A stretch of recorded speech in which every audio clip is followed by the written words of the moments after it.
थोड़ा सा इको डालो हल्का सा। हो प्रभु मेरे हाथों को नहीं मैं अकेला,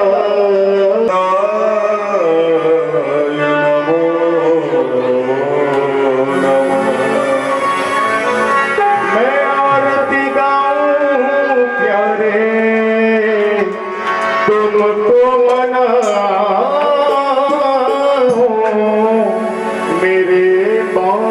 बिहारी तेरी आरती गाओ, श्याम सुंदर तेरी आरती गाओ, एक तेरी आरती गाओ। श्री नाथ भगवान की जय हो।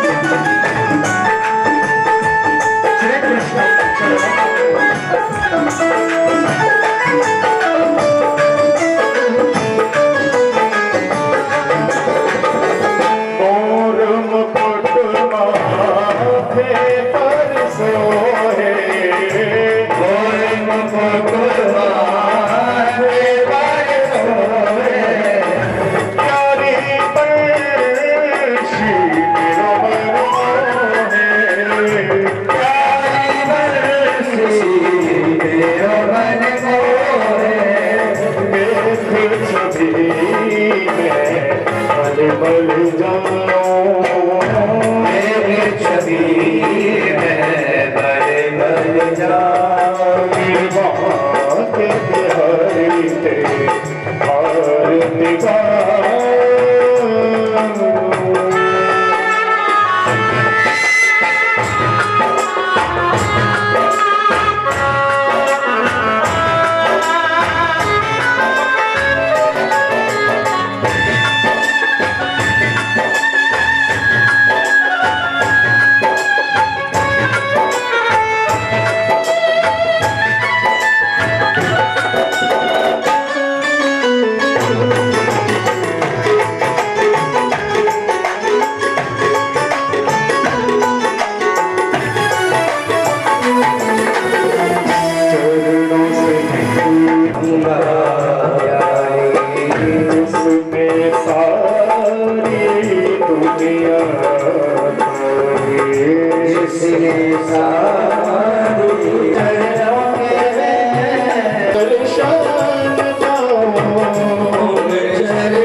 दर्शन पाओ आरती गाओ।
के बिहारी तेरी आरती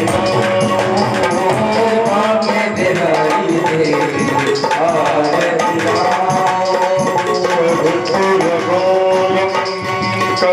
करुणावतारम संसार सारम भुज विप्रहारम सदा वसंतम हृदयार्जन्ते भवं भवानी सहितं नमामि त्वमेव माता जगता त्वमेव त्वमेव बन्धु सखा त्वमेव त्वमेव विद्या द्रविणं त्वमेव त्वमेव सर्वं मम देवते त्वमेव सर्वं मम देवते त्वमेव सर्वं मम देवते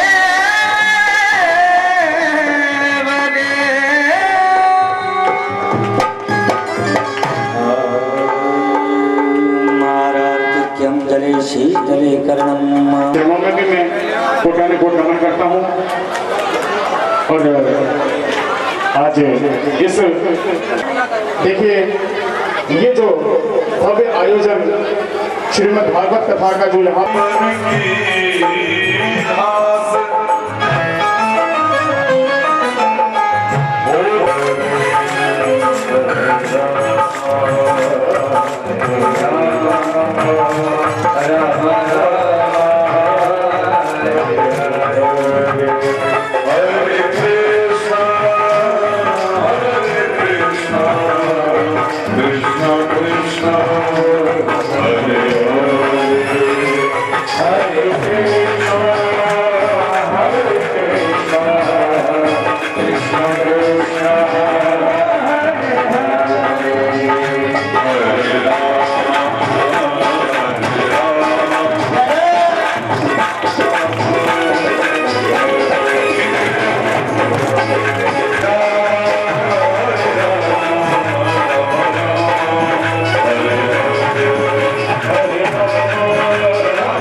प्यारे श्याम सुंदर की मानमयी प्रतिमूर्ति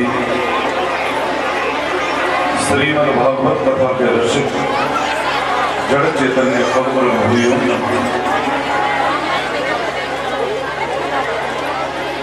कथा मंडल में विराजमान परम वंदनीय प्रातः स्मरणीय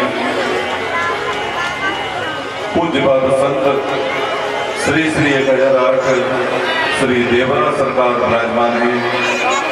उनके चरणों में दास का कोटाने को नमन। साथ ही कथा पांडाल में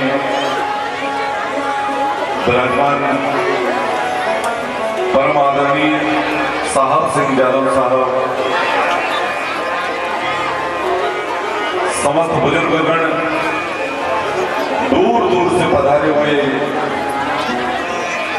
रामपुर से पधारे हुए, जरेंडा से, गोबरा से, सत्तीपुरा से, भवरेचा, सेमना से पधारे हुए समस्त कृष्ण भक्तों को और पांडाल में विराजमान मेरी करुणामयी वात्सल्यमयी भैया बहने, विप्र बंधु, संगीत आचार्य, समस्त मेरे प्रभु के भक्तों को कोटान कोट नमन। मेरे भाई बहन,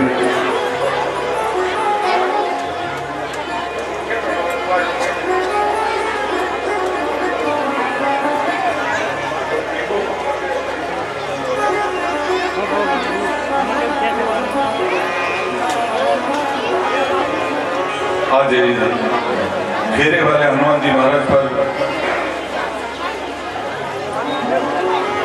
भगवान की करुणामयी वात्सल्यमयी जन जन का कल्याण करने वाली श्रीमद् भागवत कथा का अष्टम दिवस है।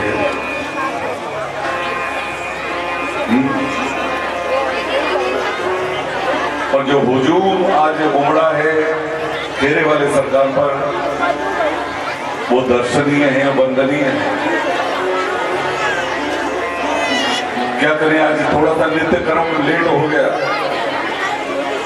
क्योंकि रात्रि में भगवान के भक्त आ गए थे और 2 बजे तक तो राम नाम में लीन रहे, डूबे रहे, तो नींद पूरी नहीं हो पाई हम सभी की। इस वजह से थोड़ा सा विलंब 10-20 मिनट का हुआ है, उसके लिए क्षमा प्रार्थी हूं। और देखो, आज तो साक्षात राधा रानी प्रकट हो गई है भागवत पांडाल में। प्रेम से बोलो जय श्री। मेरी परम पूज्य मेरी बहन आशीर्वाद देवे के ताई पधारी है। मेरी राधा रानी के चरणों में इस दास का कोटान कोट नमन है, चरण बंदन है। मेरी दोनों बहनों के चरणों में बुआ जी विराजमान हैं। मेरी मातृ शक्ति भी विराजमान है और दोनों मातृ शक्ति विराजमान है, बड़ी छोटी दोनों। बड़ी अम्मा भी पधारी है मेरी।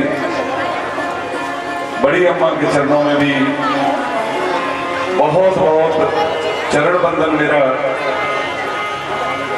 और मैं सौभाग्यशाली हूं जो अपनों के बीच में ये आशीर्वाद प्राप्त कर रहा हूं। ये कम लोगों को नसीब होता है जीवन में। हाँ?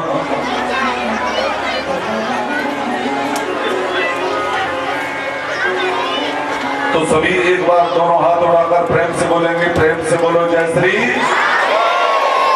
नहीं भैया, पीछे वाले कंजूसी कर रहे हैं, थोड़ा सा इधर आज नहीं, कल से इधर से आवाज ज्यादा आ रही थी। दोनों हाथ उठाकर जोर से बोलो जय श्री। हाँ, अब लग रहा है कि घेरे वाले हनुमान जी महाराज पर कथा हो रही है। हाँ? आज तो मेरे बच्चे भी आ गए सबलगढ़ से, रामपुर से। हाँ, और मेरा बेटा कह रहा हो, बोले ताऊ जी पठानकोट में आपकी कब से कथा है? मेरी ड्यूटी लगी चुनाव में पंजाब में। तो मैंने लाला साहब, मैं जून से है, पहली कथा 7 जून से 14 जून तक और दूसरी कथा 16 जून से 23 जून तक है। बोले मैं आ रहा हूँ, मेरी चुनाव में ड्यूटी लगी। मैंने कब तक है? बोले 4 तारीख तक। तो मैंने लाला मिल नहीं पाएगा। हाँ, 6 तारीख को तो हम पहुंचेंगे वहां, लेकिन फिर भी ठाकुर जी ने चाहा तो आशीर्वाद जरूर मिलेगा बेटा, चिंता मत कर।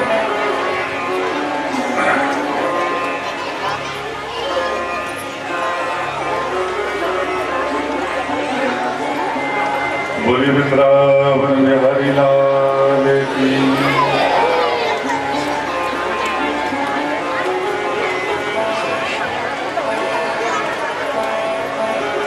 कल अंतिम सत्र में आप परम सम्मानीय भक्तों ने भगवान गिरिराज के पूजन की कथा श्रवण की और जीवन में ये विश्वास रखना, मेरी बात याद रख लेना। मेरी पुष्पा बहन को मैं भूल गया।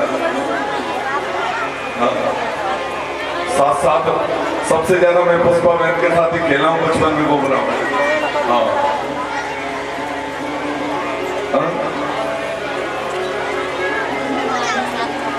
इन ब्रजवासी ब्राह्मणों ने 56 प्रकार के भोग बनाए भगवान गिरिराज के पूजन के लिए। सनन महाराज सोना मत आज, कल रात में पूरी रात जगे हो। क्योंकि आपके माध्यम से ये पूरा घेरा सुन रहा है हमारा यहाँ, हमारे सब पूरे गांव के पूर्वज हैं परीक्षित के माध्यम से ही सुन रहे हैं, इसलिए आपका जानते रहना बहुत जरूरी है। अगर किसी को जरा झपकी लेते हो मिल जाए तो भैया जगा देना महाराज जी को, क्योंकि इन्हीं के माध्यम से सुन रहे हैं और आपके हमारे पूर्वज का, क्योंकि मुख्य यजमान है ये। हाँ मेरी भैया बहनों, 56 प्रकार के भोग बनाए हैं ब्रजवासियों ने और अपनी अपनी बैलगाड़ी में सजाए। अब बात में कार और गाड़ी तो होते नहीं थे, बैलगाड़ी थी वाले, बैलगाड़ियों में 56 भोग सजाए ब्रजवासियों ने और चलती तो मार्ग में बाबा नंद ने कृष्ण को रोक लिया। बहुत ध्यान देना कथा पर, कल गिरिराज जी का केवल पूजन हुआ था, पूरा प्रसंग अब श्रवण करेंगे आप गिरिराज लीला का। और यहाँ तक वर्णन है भागवत में तो कि जो भी गिरिराज लीला को श्रवण करता है तो वही फल प्राप्त होता है बहन। जो गिरिराज जी में 21 किलोमीटर की परिक्रमा लगाने पर फल प्राप्त होता है जीव को, इस समय जो कथा सुन रहे हो वही पूरा फल मिलना है भक्तों का।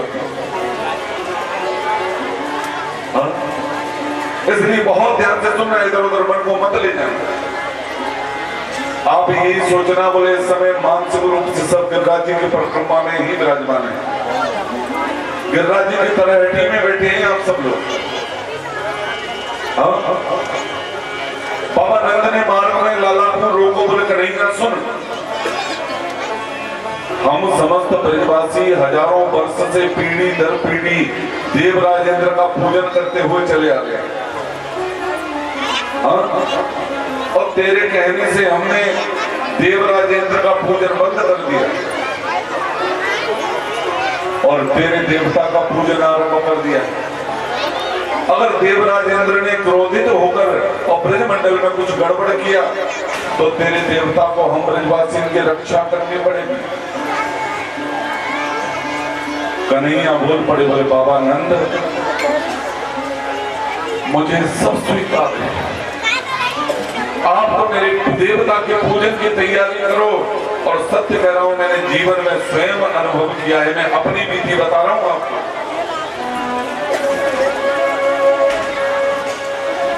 जीवन में किसी देवता को आप पकड़ो मत पकड़ो, जीवन में केवल गिरिराज जी को पकड़ लिया आपने। जब जब मेरे जीवन में कोई विसंगति बनी, जब जब जीवन में मेरा मन खिन्न हुआ, कोई कार्य बीच में रुका, तो सीधे गिरिराज भगवान के चरणों में पहुंचता हूं ब्रज में जाकर। और सत्य कह रहा हूं भैया, मैं घर नहीं लौट पाता उससे पहले भगवान गिरिराज पूरी मेरी जो मन की कामना है पूर्ण कर देते हैं। इतने कृपालु दयालु देवता है। और मुझे तो पता चला है कि मेरे गांव वासी कुछ नौजवान भैया भी परिक्रमा लगाने पर तो महीने जाते हैं गिरिराज जी में। जो भैया मेरे गिरिराज जी की परिक्रमा लगाने जाते हैं उन भैयाओं के चरणों में मैं प्रणाम कर रहा हूं।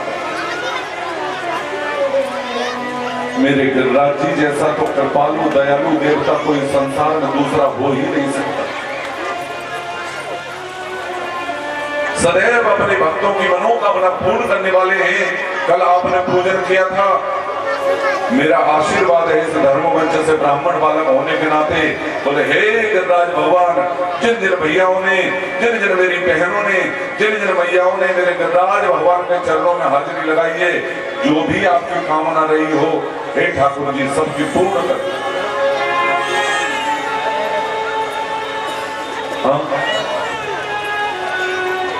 आज सवेरे मुन्ना ने हमें बोले गुरुजी लखन की बहुत तबीयत खराब हो गई है, बोल बंद हो गया है। तो पूजा कर रहे थे, पूजा में बैठे थे उस समय हम अंदर, नित्य कर्म चल रहा था। तो सबसे पहले मैंने हे गिरिराज भगवान, जब तक ये यज्ञ पूर्ण न हो जाए, किसी का भी सिर तक दर्द न हो, पेट का पानी न हिले, हे गिरिराज भगवान ये कार्य ना मेरे गांव वासियों का है न मेरा है, बाबा आपका ही कार्य है, आप ही संभालो इसे।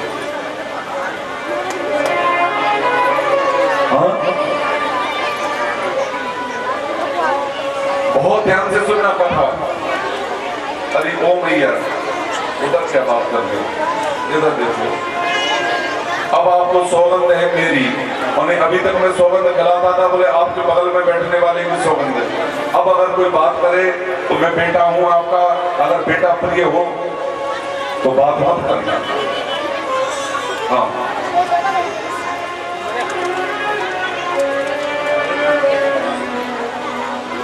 ये समस्त ब्रजवासी 56 प्रकार के व्यंजन बनाए और भगवान गजराज की तलहटी में जाकर समस्त ब्रजवासी विराजमान हो गए। ये सब श्री कृष्ण बोले ब्रजवासियों से, बोले भैया ब्रजवासियों, सबसे पहले मेरे गजराज भगवान का जल से अभिषेक करो, स्नान करो। अब जिन्होंने जीवन में गिरिराज भगवान की यात्रा की है उन्हें पता है कि गिरिराज जी से जमुना मैया की दूरी है तकरीबन 3 कोस। हाँ, 3 कोस की दूरी है गिरिराज जी से जमुना मैया की। ये ब्रजवासी सवेरे सवेरे माट मटका बाल्टी उठाए और जल भरने गए जमुना जी में। सवेरे से जल ढोते ढोते शाम हो गई, और जैसे शाम भई तो समस्त ब्रजवासियों ने कमर से हाथ लगाया और कृष्ण के सामने खड़े हो गए। बोले भैया सुनियो दादा। कृष्ण कहते, बोले कहा बात है ब्रजवासियों, बोले कान में कहूंगा। तो झट से मेरे कन्हैया ने कान किया, तो ये ब्रजवासी बोल पड़े, बोले जे बता लाला तेरा गिरिराज भगवान कितनों बड़ो है। बोले क्यों? बोले जा वजह से पूछिए कि सवेरे से जल ढोते ढोते समस्त ब्रजवासियों की कमर टूट गई, लेकिन तेरे गिरिराज भगवान के चरण का नख तक गीला नहीं हुआ है। भगवान कहते हैं ब्रजवासियों से, बोले भैया ब्रजवासियों, मेरा गिरिराज भगवान ज्यादा बड़ा नहीं है, केवल 21 किलोमीटर का है, केवल 7 कोस लंबा चौड़ा है। हाँ?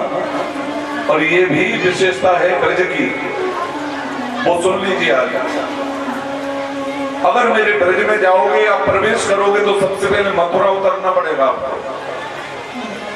हाँ? मथुरा ही उतरते हो ना इस स्टेशन पर। अब मथुरा से चाहे वृंदावन जाओ तो भी दूरी बहन जी 21 किलोमीटर। वृंदावन से बरसाने जाओगे तब भी दूरी 21 किलोमीटर। बरसाने से नंदगांव आओगे तो भी दूरी 21 किलोमीटर। और नंदगांव से यदि गोकुल जाओगे तब भी दूरी 21 किलोमीटर। और गोकुल से यदि आप गिरिराज जी जाओगे तो भी दूरी 21 किलोमीटर। और भगवान गिरिराज की परिक्रमा भी 21 ही किलोमीटर।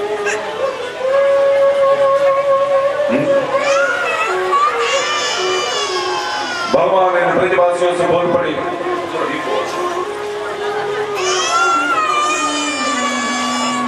ये ब्रजवासी कहते भगवान से ध्यान देना। बोले लाला तेरी कृपा हो जाए तो तू जल की व्यवस्था यहीं कर दे, यमुना मैया बहुत दूर है यहाँ से। तो भगवान ब्रजवासियों से बोल पड़े महाराज जी। बोले ठीक है ब्रजवासियों, 2 घड़ी के लिए अपने नेत्र बंद करो। और जैसे ही मेरी मैयाओं इन ब्रजवासियों ने नेत्र बंद किए तो भगवान कृष्ण ने अपने मन से वही मानसी गंगा महारानी प्रकट कर दी। बोलिए मानसी गंगा महारानी की जय। अब तो ये ब्रजवासी मानसी गंगा के जल से भगवान के राज का अभिषेक करने लगे। आप और हम भी परिक्रमा लगाने जाते हैं। मैंने 15 वर्ष लगातार प्रति महीने परिक्रमा लगाई है भगवान गिरिराज की। वो तो मरी पड़े जाए लॉकडाउन में क्रम टूट गया मेरा। हाँ, सत्य करो तो नहीं जा पाया, लेकिन फिर भी अब लगा तो उसी के काम में हूं मैं। महीने 2 महीने में कभी 10-5 दिन का समय मिलता है तो अवश्य जाता हूं हाजिरी लगाने। हाँ? मानसी गंगा के जल से समस्त ब्रजवासी अभिषेक करने लगे और अभिषेक पूर्ण हुआ तो भगवान बोले ब्रजवासियों से, बोले लाओ भैया ब्रजवासियों, अपने अपने घरों का भोग निकालो और मेरे गिरिराज भगवान को भोग अर्पित करो। समस्त ब्रजवासी ने अपने अपने घर का बना हुआ 56 भोग भगवान गणराज के चरणों में अर्पित किया, जल का अर्घ दिया और भोग लगाया। और जैसे भोग लगा तो सबके सब ब्रजवासी ने जयकारों लगाए। आप सब भी लगाएंगे ना? बोलिए गिरिराज धर्म भगवान की जय, जय श्री राधे।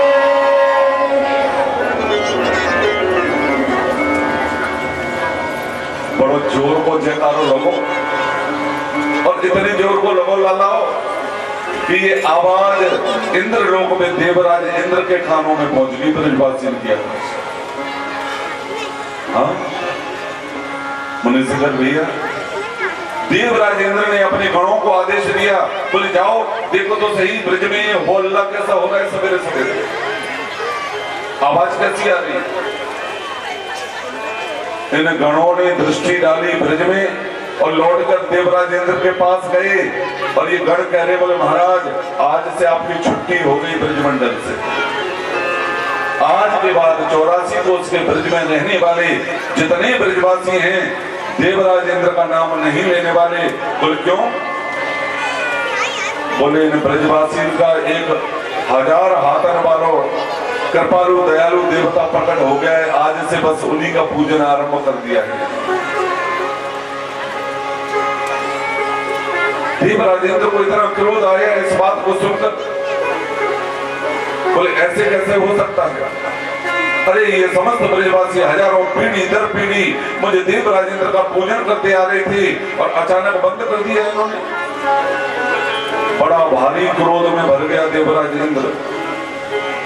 देवराज इंद्र ने अपने गणों को आदेश दिया, बोले जाओ मेघो 84 कोस के ब्रजमंडल में इतने जल की वृष्टि करो, इतना वर्षा करो कि ये 84 कोस का ब्रजमंडल खुद के और जमुना जी में बह जाए। प्रेम से बोलो जैसे।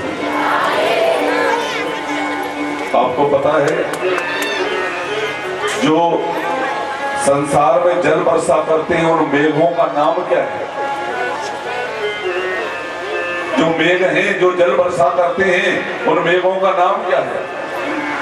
भागवत में वर्णन है, गणम नाम गणम सांवर्तकम नामम मेघानाम चांद्य कारणम इंद्र प्रायोजित क्रोधो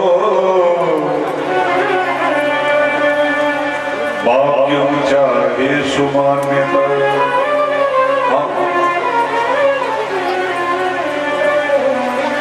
जो जल की वृष्टि करते हैं जल बरसाते हैं उन मेघों का नाम है सांवर्तक मेघ।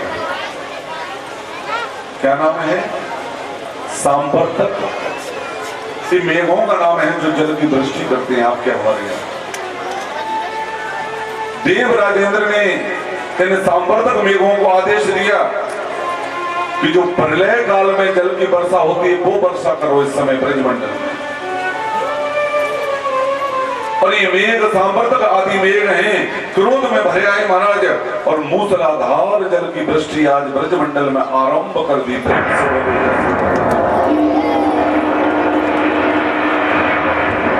तड़ करके बिजली तड़पने लगी, काले पीले बादल घूमने लगे और मूसलाधार जल की वृष्टि आरंभ हो गई ब्रजमंडल।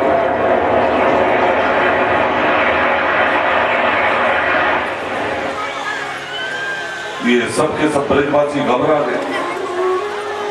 बाबा नंद बोले कन्हैया तो से पहले शर्त थी हमारी कि देवराज इंद्र का पूजन बंद करेंगे और उसने कुछ गड़बड़ किया ब्रज में तो तेरे गिरिराज भगवान को हमारी रक्षा करनी पड़ेगी। तो भगवान कृष्ण बोल पड़े, बोले ठीक है ब्रजवासियों डरो मत घबराओ मत, केवल 2 घड़ी के लिए सब नेत्र बंद करो। और जैसे ही इन ब्रजवासियों ने अपने नेत्र बंद किए मेरे भाई बहन, तो देखिए यहाँ पर 7 वर्ष के कृष्ण ने 7 कोस लंबे चौड़े गिरिराज भगवान को 7 दिन और 7 रात्रि पर्यंत अपनी इकन्नी उंगली पर धारण कर लिया मेरे भाई।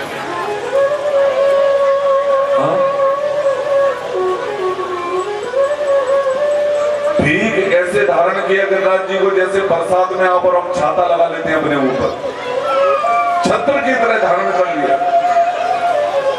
और वृंदावन के संत तो कहते हैं, बोले महाराज जी, मैंने हाँ, बोले जब भगवान ने गिरिराज जी उठाए तो जो छाता की तरह ताने, वो केवल ब्रज पर ही नहीं ताने, पूरे दुनिया को, विश्व को ढक लिया अपने नीचे। लेकिन ये भागवत का वर्णन नहीं, केवल ब्रज के संतों का भाव है।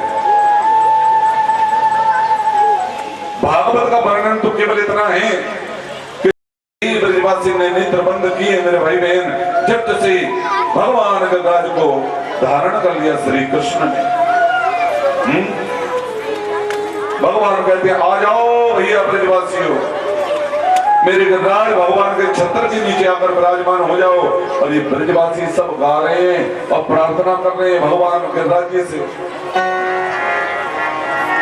आप सभी मेरे साथ बोलना, गिरिराज धरण में तेरी शरण, गिरिराज धरण में तेरी शरण, गिरिराज धरण में तेरी शरण, गिरिराज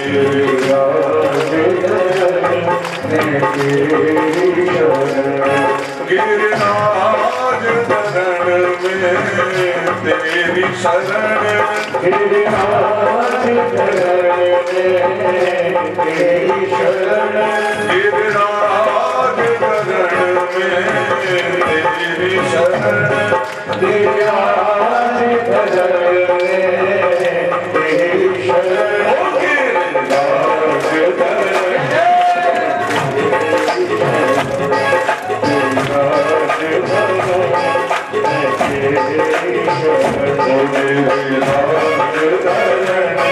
में तेरी शरण,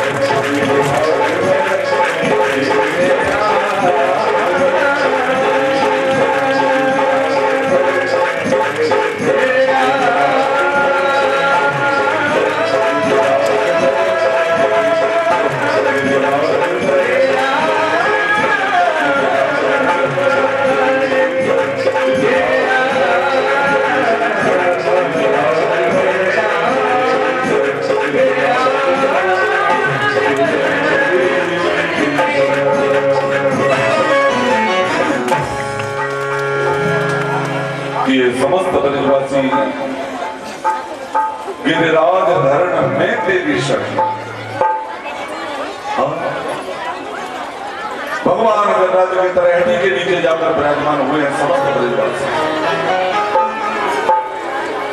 ध्यान देना मेरे भाई बहन कथा पर। आज 3 दिन 3 रात्रि हो गए भगवान धारण किए हैं गिरिराज जी को। तो जो श्रीदामा है ना, राधा रानी का भैया, वो श्रीदामा भगवान के पास हो और कान में फुसुर फुसुर करके लगो।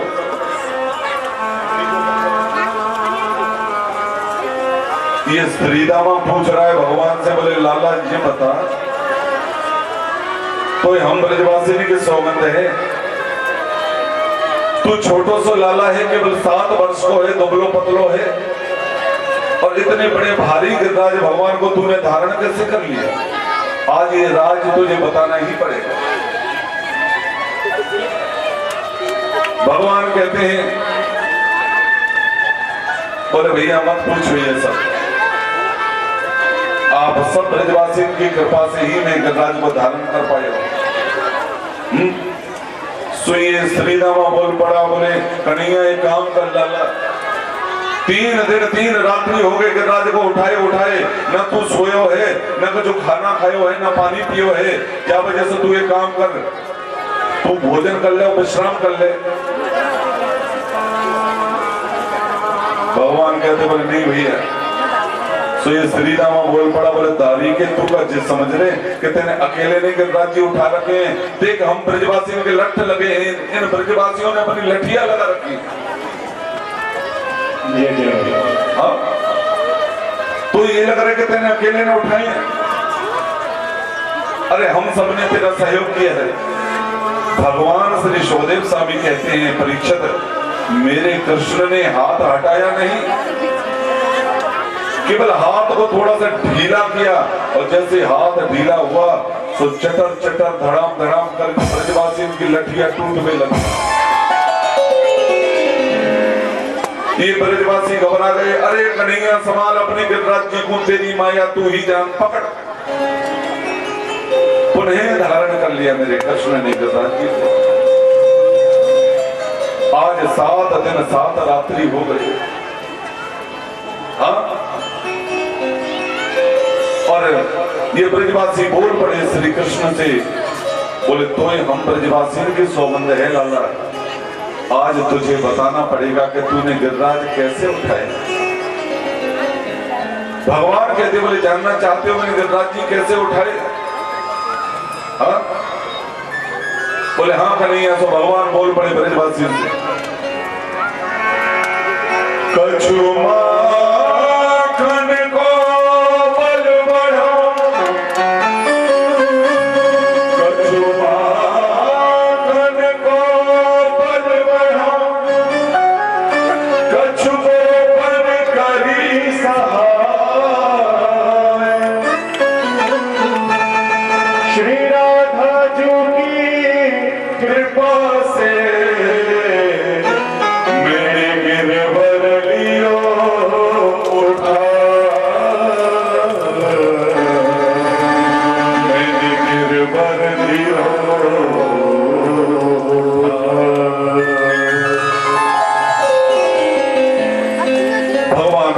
ब्रजवासियों से, बोले भैया ब्रजवासियों कछु माखन को बल बढ़ो,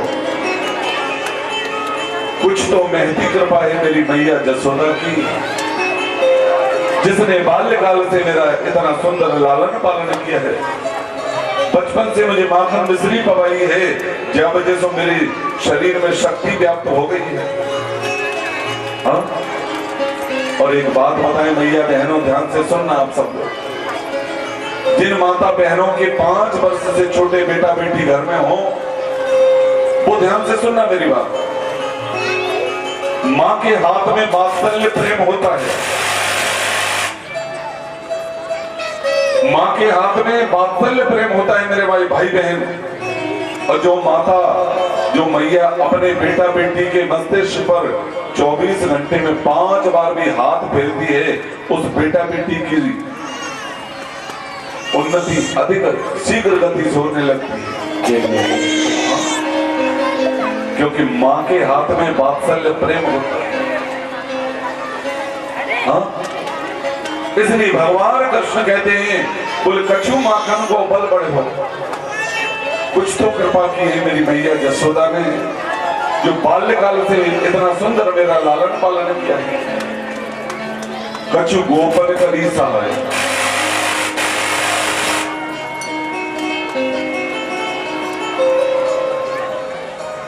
कुछ आप समस्त गोप बालों ने मेरी सहायता की है। तो ये गोप बाल वो बोल पड़े, बोले दारी के कन्हैया गिरिराज जी को उठाने में हमने तेरी का सहायता करी। बोले 7 दिन 7 रात्रि से जो टकटकी लगाकर मुझे देख रहे थे, तो आपके अंदर की शक्ति भी मेरे अंदर आकर समाहित हो गई। बस भैया इसी वजह से मैं उठा लिया। और सबसे बड़ी महती कृपा है मेरे ऊपर,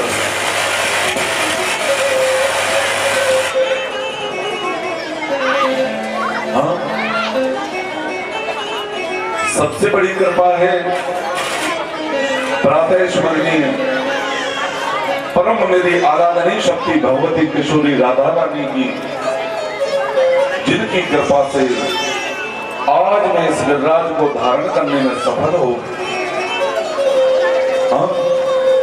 तो ये ब्रजवासी बोल पड़े, बोले दारी के तभी तो हम सोचें कि आजकल हम कमजोर कमजोर क्यों हो रहे हैं।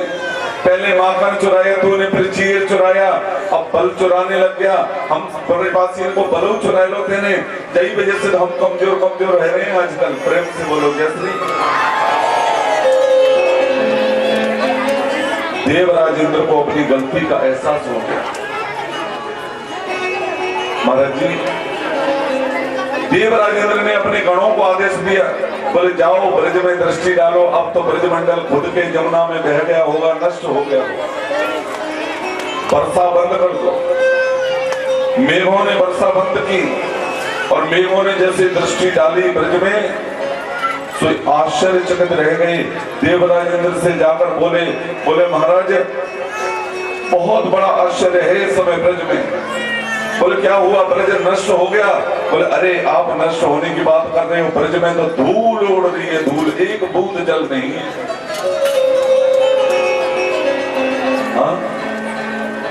मुनि से कर भैया,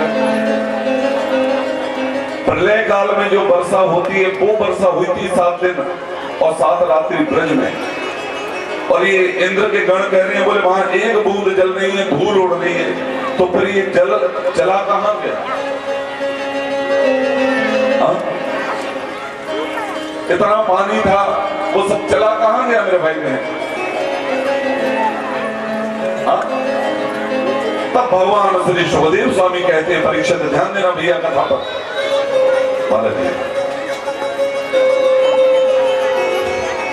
गिरिराज जी के एक छोर पर भगवान के दिव्य सुदर्शन चक्र जी आकर विराजमान हो गए। जितना ब्रज में जल आता है सुदर्शन जी तुरंत सुखाते चले जा रहे हैं। और गिरिराज जी के दूसरे छोर पर अगस्त मुनि ओक लगाकर बैठ गए। जितना जल ब्रज में आता है अगस्त मुनि तुरंत जल को पीते जा रहे हैं। अब आप ही विचार कर लो, जहां अगस्त ऋषि विराजमान हो, सुदर्शन जी विराजमान हो, वहां तो धूल ही उड़ता है। यहाँ पर परीक्षित जी ने प्रश्न किया है सुखदेव भगवान से, बोले गुरुदेव ये अगस्त मुनि तो त्रेता युग में थे, राम अवतार के समय में थे, और ये द्वापर में ब्रज में क्या कर रहे हैं? तो एक कथा प्रसंग आता है, माई बाप ध्यान देना सब लोग। जब राम रावण युद्ध संपन्न हुआ, रावण का वध करके परात्पर श्री राघवेंद्र सरकार अयोध्या आए, तो राम जी के संग में सुग्रीव जी, जामवंत जी, हनुमान जी, नल, नील, गद, विकटास, समस्त जो मुख्य मुख्य वानर और भालू परिकर थे, वो सब राम जी के साथ अयोध्या पधारे।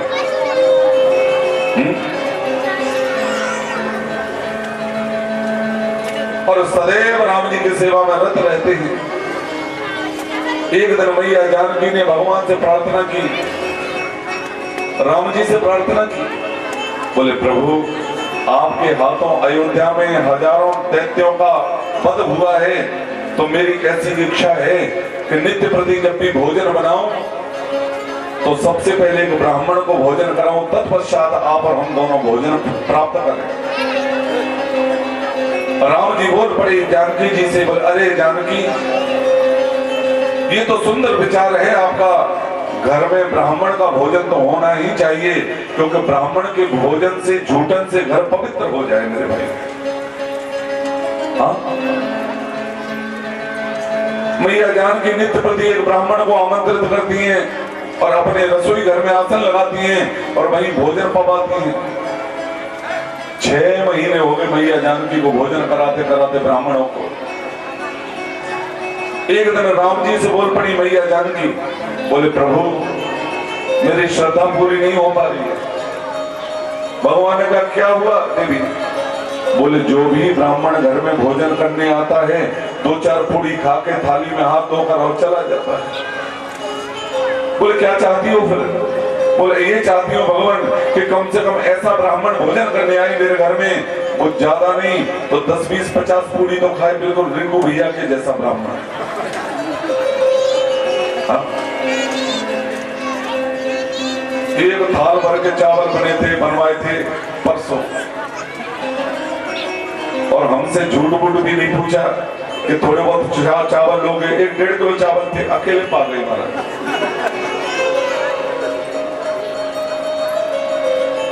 हाँ, ये दोनों ही पा गए। प्रेम से बोलो जय श्री। परसों निवेदन किया था मैंने कथा में, संसार में सबसे बड़े 5 आहारी हैं जिन्हें कितना भी खिलाओ इनका पेट कभी नहीं भरता। कुंभकर्ण, अगस्त मुनि, दावानल, शनिश्चर देव और भीमसेन, ये सबसे बड़े आहारी हैं। और एक निवेदन और करूं भैया बहनों से, भैयाओं से, अगर किसी दिन रात्रि में भोजन ज्यादा हो जाए और पेट में गड़बड़ होए तो ये प्रैक्टिकल किया हुआ मंत्र है। इन 5 आहारियों का नाम लीजिए, कुंभकर्ण, अगस्त मुनि, दावानल, शनिश्चर देव, भीमसेन, और 3 बार पेट पर हाथ घुमाओ, उसी क्षण पेट दर्द बंद हो जाएगा। हाजमोला का काम भी करता है। रात्रि में रोज मेरे पास 10-5 फोन आते हैं, बोले गुरुजी जरा मोबाइल पर वो मंत्र बोल दो, पेट में गड़बड़ हो रही है। हाँ मीना बहन जी,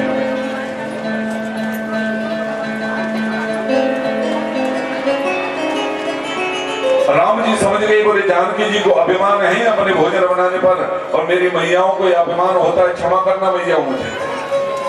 हाँ, अगर किसी दिन मेरी मैयाएं घर में स्पेशल कोई डिश बनाएंगी, कोई स्पेशल सब्जी बनेगी, पुष्पा बहन जी, अथवा खीर अच्छी बनाएंगी, प्रेम से पूरे घर वालों को खिलाती हैं, और बाद में एक-एक से ये जरूर पूछती है, बोले क्यों आज सब्जी कैसी लगी? हाँ? हर मैया की आदत होती है ये, और ऐसा नहीं आपके घर में ही हो, मेरे घर में भी यही चलता है। प्रेम से बोलो जैसे। हाँ, अगर किसी दिन कुछ ज्यादा कृपा हो गई और कुछ अच्छा बना दिया तो बाद में क्यों आज सब्जी कैसी लगी, दाल कैसी बनी? मैंने कहा आप तो अन्नपूर्णा हो, अन्नपूर्णा। हाँ, अब यही तो बोलना पड़ेगा, क्यों और भी रोज भी तो भोजन करना है घर में।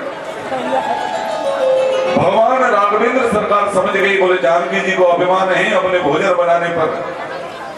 तो राम जी ने मन ही मन अगस्त मुनि को आमंत्रित कर दिया, बोले हे बाबा अगस्त, आज भोजन मेरे महल में ही आकर करें, अयोध्या में। सवेरे सवेरे अगस्त मुनि कमंडलू हाथ में लिए और राम जी के महल में प्रकट हुए। राम जी को प्रणाम किया, मैया को प्रणाम किया। मैया जानकी कहती, बोले बाबा आप खूब पधारे, मुझे भोजन कराना था ब्राह्मण को। तो बोले ठीक है मैया, जल्दी बनाओ प्रसादी, मैं सरयू जी में स्नान करने जा रहा और बड़े जोर की भूख लगी है, मैया जल्दी करना। मैया जानकी को लगा, बोले हे भगवान आज असली भोजन करने वाला है, पहले से भूखा चिल्ला रहा है, आज प्रेम से भोजन होगा। हाँ? अगस्त मुनि आए सरयू जी में स्नान करके, तो मैया जानकी ने प्रणाम करके और बाबा जी से कहा, बोले बाबा आप अकेले ही तो भोजन करोगे, मैं रसोई घर में बनाती रहूंगी और वहीं आपका आसन लगा देती हूँ, बना बना कर खिलाती रहूंगी और वहीं आप पेट भरते रहना। बोले ठीक है मैया। मैया जानकी ने आसन लगाया अगस्त मुनि का, एक बड़ा चांदी का थाल लिया, 56 कटोरी रखी चांदी की बहन जी, और 56 प्रकार के भोग उस कटोरियों में परोसे गए और अगस्त मुनि के सामने मैया ने रखा।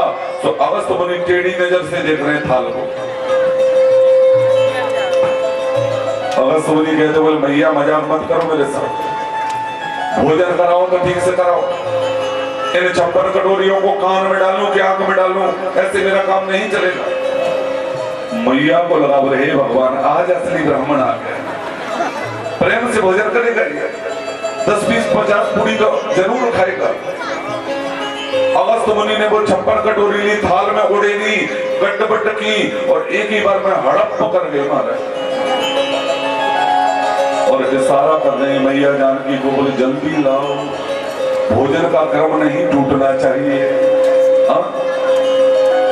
कल लोकेंद्र चाचा भोजन करा रहे थे, बाबा और हम साथ में भोजन करते हैं क्योंकि व्यास परिषद का नियम होता है कि साथ में ही भोजन करते हैं। अब लोकेंद्र चाचा बोले महाराज जी ने धीरे पड़ जाइयो। मैंने क्यों? बोले रोटी सिकवे में तेल लग रही है।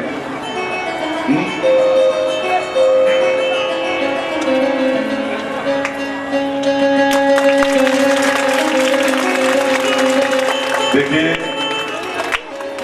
बड़ा सौभाग्य है, आपका तो है ही, लेकिन मेरा बड़ा सौभाग्य है जहां से हम मरैयाओं की निकासी हुई है। देखो जन्मभूमि में कथा कर रहा हूं जहां जन्म हुआ मेरा, और जहां से हम मरैयाओं की निकासी हुई है सेवर से, तो जो हमारे देवता हैं ना, जो भैरव बाबा हैं, उनके प्रधान पुजारी भगत जी आशीर्वाद देने आए आप सबको। आप ताली बजाकर और परम आदरणीय भगत जी का अभिवादन करें। साथ ही अभी 2 साल पहले मैं अपने देवताओं पर कथा करने गया था, भागवत कथा चंबल पार। भगत जी ही परीक्षित थे उस कथा के, और ये रघुवीर सिंह जादव साहब मेरे बड़े भैया, मनीराम भैया मेरे मरैया भैया, बड़े भैया, और कमल सिंह यादव साहब, ये तीनों उस कथा के मुख्य यजमान थे। मैं चाहता हूं तीनों यजमानों के लिए भी ताली बजाएं। बोल कृष्ण कन्हैया लाल की जय।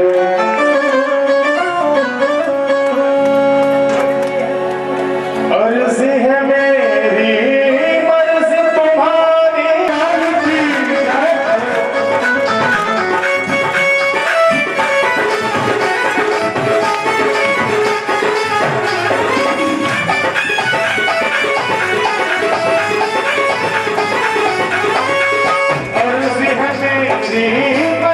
तुम्हारी,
उसका नाम लेते हैं, ये दुनिया के लोग उसे पागल कहते हैं, लेकिन साथ पागलों को फर्क नहीं पड़ता। पागल होते हैं हम लोग, जीवन में कभी वो टूटती नहीं है। मुझको दिया है तुमने, मुझको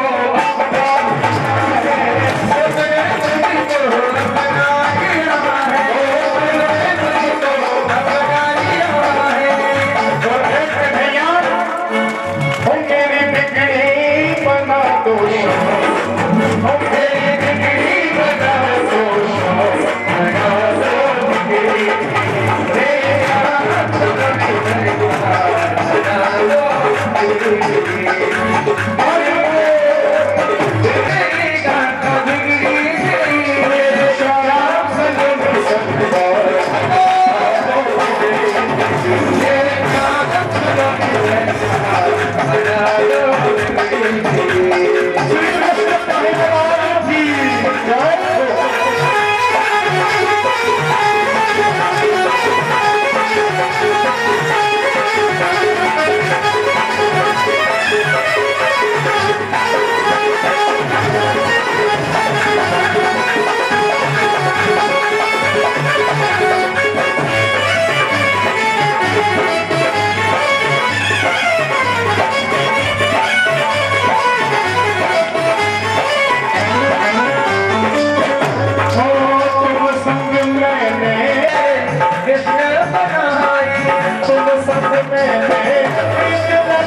हमारे बहुत ही फेमस शायर हुए हैं कि तासीर इश्क होती है दोनों तरफ सना, तासीर इश्क होती है दोनों तरफ सना, और मुमकिन नहीं कि दर्द इधर हो और उधर न हो। ऐसा तो हो ही नहीं सकता कि हम ठाकुर जी की आराधना करें, प्रार्थना करें तो ठाकुर जी हमारी प्रार्थना स्वीकार न करें। देखिए, जब तक ठाकुर जी के प्रति आपकी शरणागति नहीं होगी तब तक भक्ति में दृढ़ता नहीं आएगी। ठाकुर जी के साथ अपना संबंध स्थापित करो पहले, तब उसके बाद ताली बजाओगे तो ज्यादा आनंद आएगा। वो कष्ट कन्हैया लाल की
धरण भगवान की।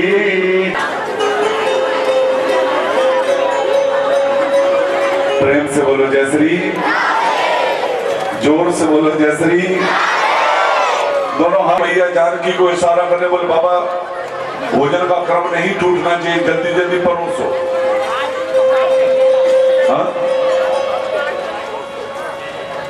मैया जानकी डला के डला पूरी गोड़ेलती है थाल में और बाबा एक ही बार में हड़प कर जाते हैं, वो इशारा करते हैं जल्दी लाओ। आज 3 दिन 3 रात्रि हो गए, अखंड भोजन चल रहा है अगस्त मुनि का, हिले तक नहीं है। मैया जानकी समझ गई, बोले दाल में कुछ काला नजर आ रहा है, ऐसा कैसा ब्राह्मण 3 रात्रि 3 दिन से अखंड भोजन चल रहा है और हिलने का नाम तक नहीं लेगा। जरूर कुछ गड़बड़ है, लेकिन अब चाहे कुछ भी हो जाए, ब्राह्मण बैठा है भोजन करने तो भूखा नहीं उठने दीजिए। मैया जानकी ने बैठे बैठे रसोई घर में रिद्धि सिद्धि का आवाहन किया, गणेश जी का आवाहन किया, कुबेर भंडारी को आवाज लगाई, तो चारों के चारों रसोई घर में प्रकट हो गए। बोले माता जी क्या आदेश है मुझे? मैया जानकी कहती हैं, बोले बाबा जी का भोजन चल रहा है और भोजन में कोई कमी नहीं रहना चाहिए। रिद्धि सिद्धि आटा उतरने लगी, पूड़ी बेलने लगी, गणेश भगवान